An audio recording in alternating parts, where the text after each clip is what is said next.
This is the second video for 6.3, and it covers just the amendments to the Constitution. So as you can see here, this is Amendment 1 through 4. Amendment 1 gives you freedom of religion. Congress cannot make specific laws specifically about religion itself.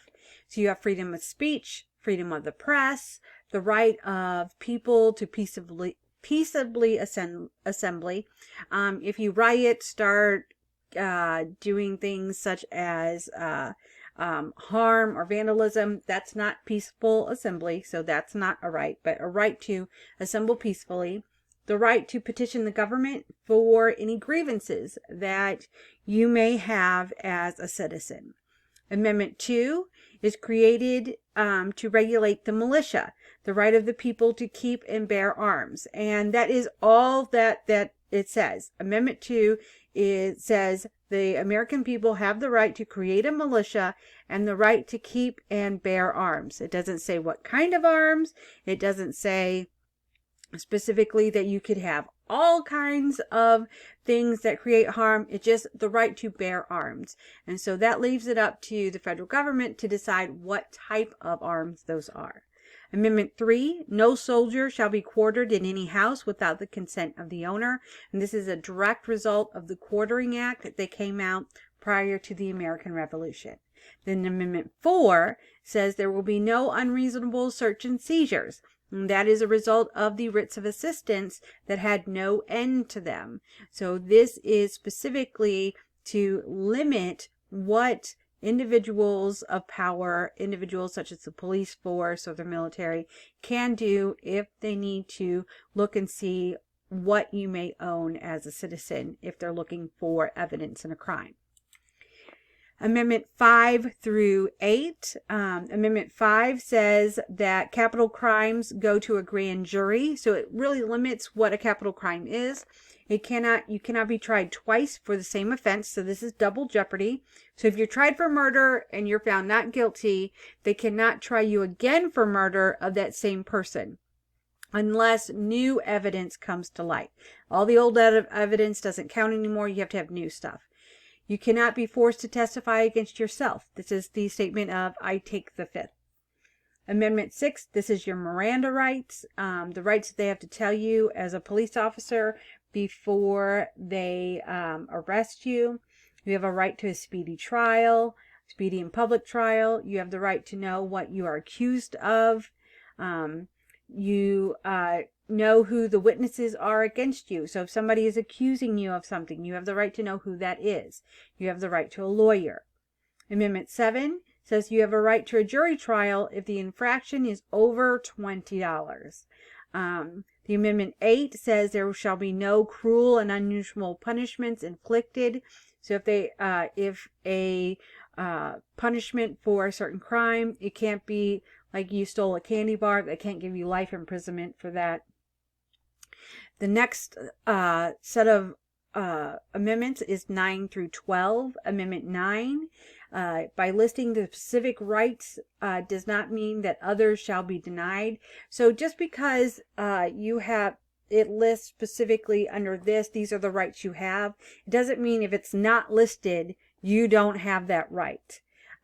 So there are certain things, civil liberties, that they expect to be followed. Not that that does happen in some areas. In some areas it's infringed upon, and it is infringed upon well into the 1960s with civil right violations. Amendment 10 says if it is not in the Constitution, then it goes to the states to decide. And that's why state constitutions are way longer than the American Constitution. Amendment 11, a citizen cannot sue a state and federal cases stay at the federal level. So you as a citizen cannot sue the state you live in unless it's part of a group thing where you come together and a company or something sues the state on your behalf. Amendment 12 states that the vice president and the president shall be voted on separately. Up until this point, in the beginning, whoever became second in the election, they were the vice president. So now it states that you are voting for both vice president and president. They're not just whoever comes in second. Amendment 13 states that slavery is outlawed in all territories and lands held by the United States. So this comes after the American Civil War, where slavery is completely outlawed. Amendment 14 is if you're born or you're a naturalized person, you are a citizen. If you're born here, you're a citizen. A state cannot change this at all. If you were born in the United States, you get to be a citizen. Representative is still based on population, and they're going to count everyone. That's where our national census happens every 10 years. It's to count how many people's in a state, so we know what the representation will be. Male citizens could vote at the age of 21 unless they participate in a rebellion or other crimes. The 15th Amendment says you have the right to vote. The right to vote shall not be denied based on race. Amendment 16 says that it gives Congress the power to collect taxes on all incomes. This is your first income tax. So 13 through 15 is going to happen right after the American Civil War. 16 happens just slightly later. The 17th Amendment says that senators are voted in by the people going forward. No longer does the House of Representatives pick who the senators are. Now the American people choose who their senators are. 18 says the manufacturing, sale, and transportation of alcohol is hereby prohibited. So this is prohibition. It doesn't say that drinking alcohol is bad. You just can't make it, sell it, or buy it. So how you got it becomes a thing, but if you're caught drinking it, they can't arrest you for just drinking alcohol. Amendment 19 gives women the right to vote. Amendment 20 states that the terms of the president and vice president start at noon on January 20th. Terms of senators and representatives start on January 3rd. If the president dies before the inauguration, then the vice president will become president.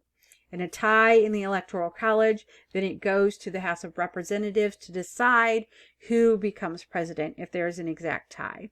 Currently, there cannot be an exact tie because we have an odd amount of electors in our system.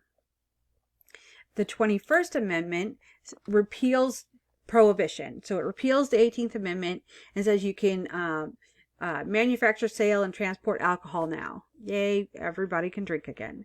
On Amendment 22, it limits the presidency to officially, and this is 1960s by the time this comes around, limits the presidency to 2 terms or 10 years. So if you are, say the person before you dies and they have less than 2 years left of their term, you can serve out that term and be elected 2 more times.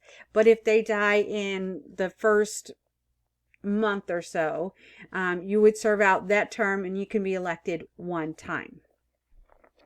The 23rd Amendment sets up that the District of Columbia, basically Washington, D.C., gets 2 electors for voting for the president.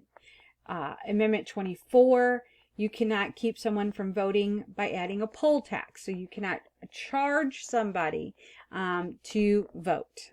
And this makes it so that the poor can vote as well.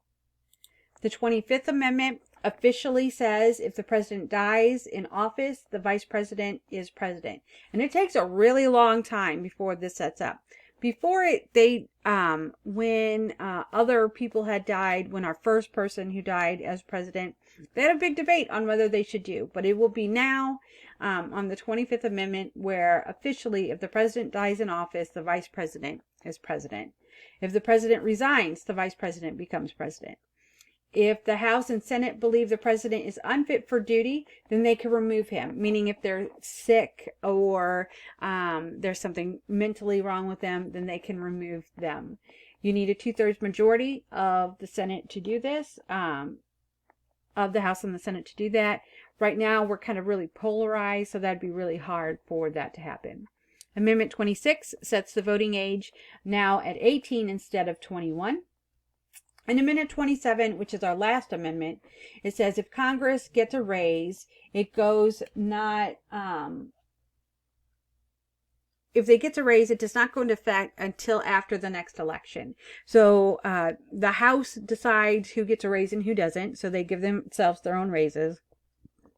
But it doesn't go into effect until after the next election. So that person who voted for that position to get a raise may not be reelected.